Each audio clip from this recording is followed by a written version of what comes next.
Is your toilet still running? Well, that's fine because I got 3 amazing tips that I'm so excited to share with you. It might make your day.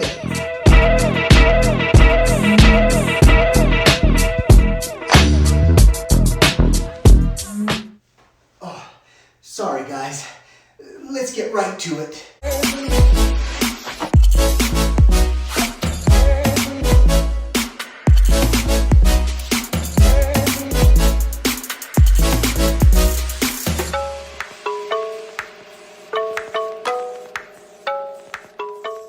Alright guys, well thank you for tuning in. Hey, if you're new to this channel, then go ahead, please make sure you hit that subscribe button and leave your comments. We love feedback. Alright, my name is David, Twin Home Experts, a 30-year plumber, and again, excited to share these very 3 tips that are going to hopefully save you a lot of aggravation. You know, when it comes to a running toilet, oftentimes plumbers or homeowners will go out and get all these parts and do the repairs and then end up finding out that that didn't solve the issue. So what we need to do is take a step back and understand really what the first symptoms of a running toilet may be caused by.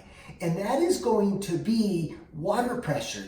You know, a lot of times homes, especially older homes, they've got exceeded amount of water pressure. And when I say a water pressure that is above 100, 120, and I've seen it all the way up to like 160, and that pressure will cause a toilet to constantly run. Even if you put new parts, you're going to see your toilet continue to run. So the first step we're going to do is, before we check water pressure, is I'd like for you to just reach down and shut the water off to the toilet. That's it. And then you're gonna walk away. You don't flush the toilet, just leave it off.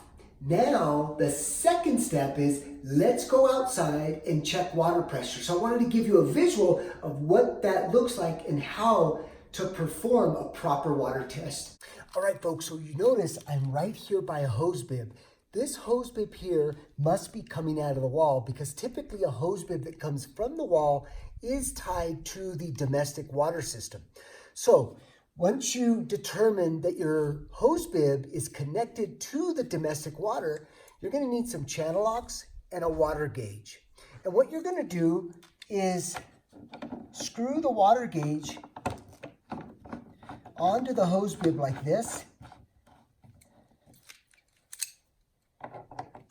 and then counterclockwise.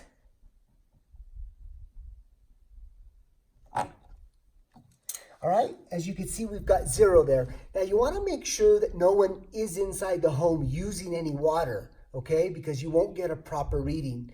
Once you determine that, now you're okay to turn the water back on. And as you can see here, there's a needle that's reading the water pressure. Right now, we're showing 50 pounds per square inch. You want your water pressure to be around 80 to 85 is a very good, normal, stabilized water pressure for a home.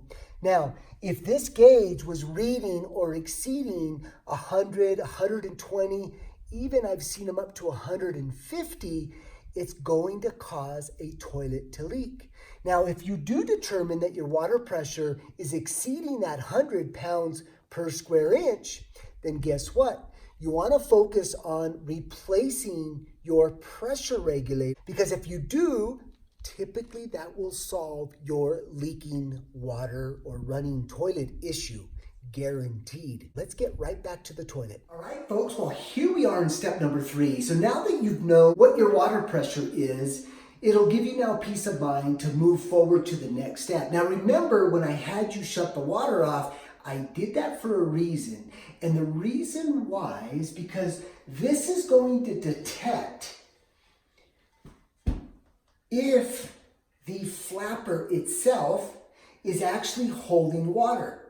So by removing the lid and checking the tank, what you're looking for is the tank holding water, or did it drain down?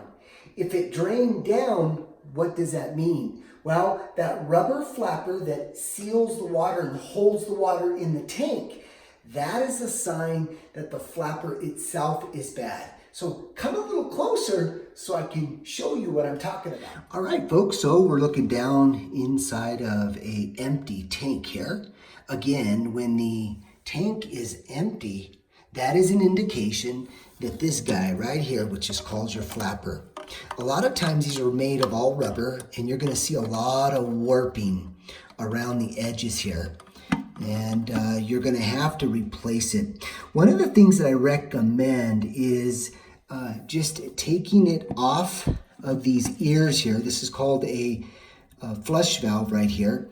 Just take the flapper off of the flush valve, take it with you to a local hardware store, big box store, and that way you're able to match it up properly. There's a lot of different shapes and sizes, and if you get the wrong one, it gets to be a little frustrating. All right, folks, well, let's go back to the big screen and give you the next step.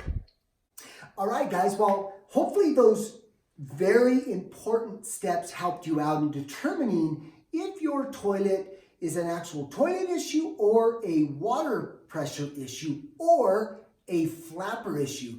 But if none of that worked and you just need to know how to replace all of your guts inside of your tank, well, I'm going to refer you over to the master plumber, Roger Wakefield. So if you just go to YouTube and put in Roger Wakefield, how to fix a running toilet, he does a great job by demonstrating step by step on how to replace the internal parts of a tank. Well, folks, hopefully this was helpful in solving your running toilet issue. Now, if it's still overwhelming for you, or your toilet's super old and it may not be worth putting all the time and effort, then you might want to consider replacing that toilet. In fact, Twin Home Experts has a great step-by-step video on how to remove and replace that old toilet. So something else to consider. Again, folks, thanks for watching. Give us thumbs up, leave your comments, and hit that subscribe button.